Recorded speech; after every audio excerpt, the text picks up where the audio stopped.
Watch this. The secret to dominating after an underspin serve isn't your swing.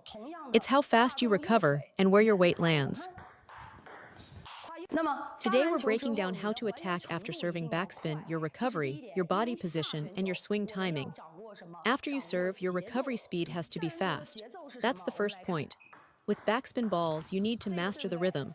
So what is the correct rhythm for attacking a backspin return? Watch my demonstration here. I set up, I wait, and then I swing. Now look at this timing instead, see the difference. This is the rhythm problem that the vast majority of amateur players have. They rush, so ask yourself, is my current timing correct? Am I swinging too early or too late?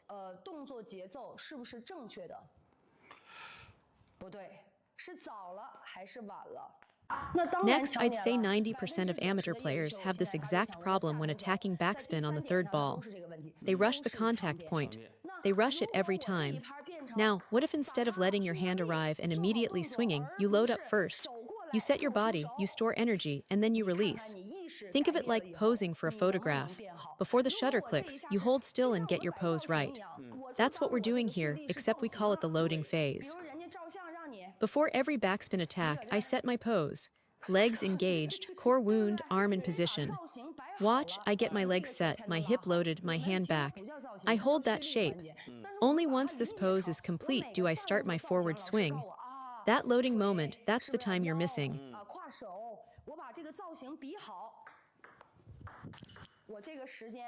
The moment you'd normally rush the contact, that's exactly when you should be holding your pose. Think of it as posing before you swing. That loading phase is what you're skipping. Topspin is instinct. Every amateur starts by practicing topspin, so your body already knows what to do. When a ball comes to your forehand side, you don't just stand there waiting, you naturally turn and swing. That instinct is already built in. So here's what I want you to change. After you serve, don't rush to swing the racket. Watch when my body drops into position, when my legs shift and settle the way I've been teaching. Only then do I think about swinging. Get the body set first, then let the racket follow. Once you lock in that sequence, legs, body, then swing, the timing falls into place on its own. You don't need anyone to tell you, you'll feel it. Commit to building this awareness first.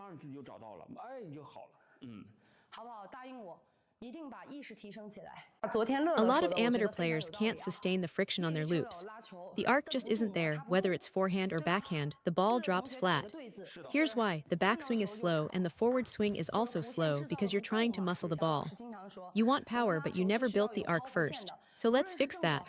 Change your rhythm like this. Focus on a slow, deliberate backswing, then a smooth, controlled forward swing. Don't chase speed yet. Today we drill just this. Feel what it's like to actually create that arc, to brush the ball fully and send it on a real curved trajectory. Get that sensation first.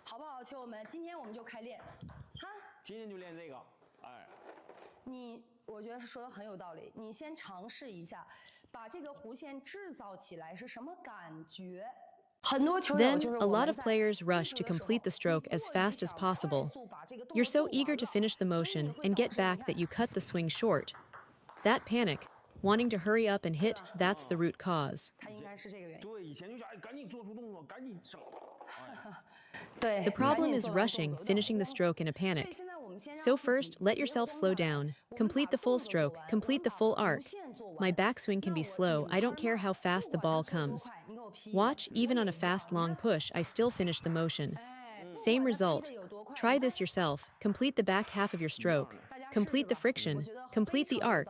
Don't try to accelerate too early. First, make sure your contact point is right, your combined force has room to work, and the arc is full and brushed through. Get that done first. Then, gradually, as your ability grows, you add quality and the power comes naturally.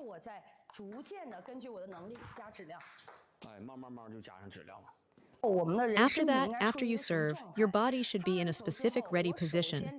First, keep about a forearm's distance from the table, that's your base. Your knees should be bent. Your upper body should be leaning slightly forward. The worst thing you can do is stand up straight like this.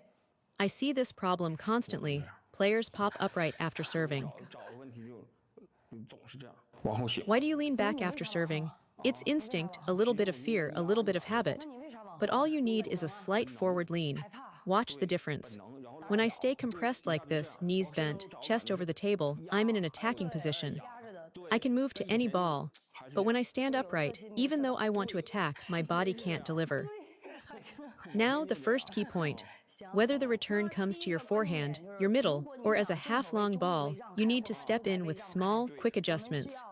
Your feet are everything. I like using compact steps to close the distance to the ball.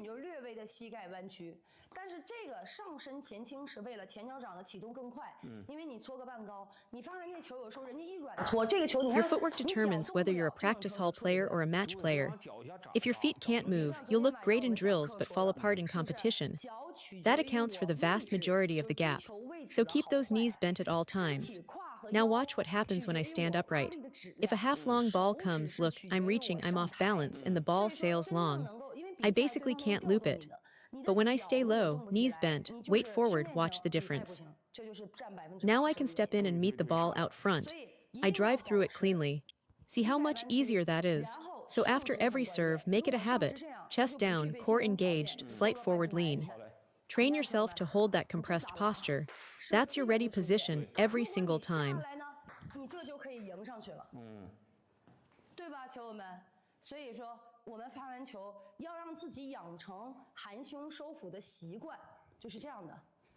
Think about distance and coverage. Where do I need to stand after serving so I can protect both forehand and backhand? Ask yourself honestly. On the backhand side, can you loop, or do you mostly just push? Whatever your most common response is, that determines your ready position and how much ground you need to cover.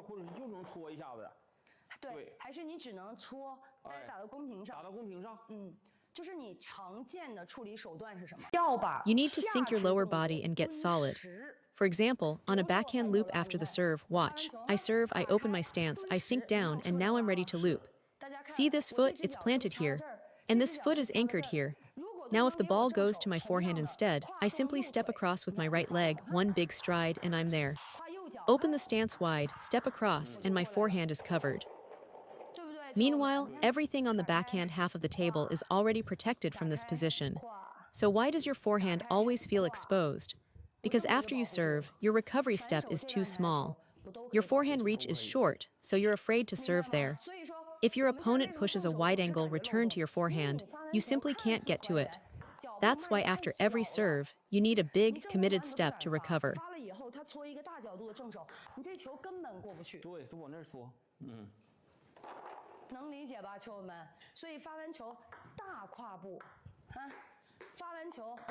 Once I've taken that big step and locked in my stance, my backhand half of the table is covered.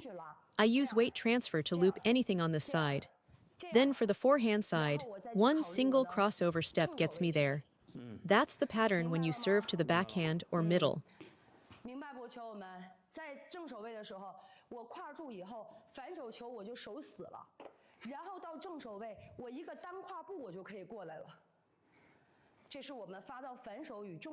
If you serve to the forehand side, where should you recover?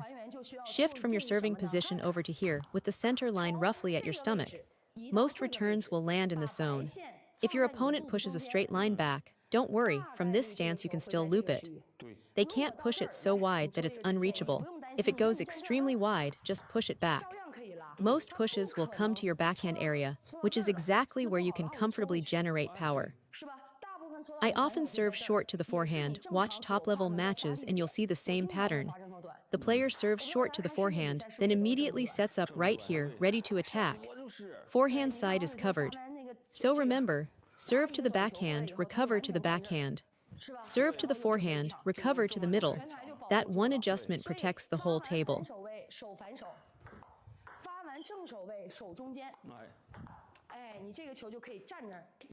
Next, watch this mistake. Why did that ball miss? 3 reasons. First, after serving I rushed forward too far, I overran my position. Second, I forgot to drop my center of gravity and just swung with my arm. Third, I skipped the outside arc on my swing path. 3 checkpoints every time you recover. Don't overrun, sink your weight, and trace the full arc before you accelerate through the ball. Drill those 3 until they're automatic.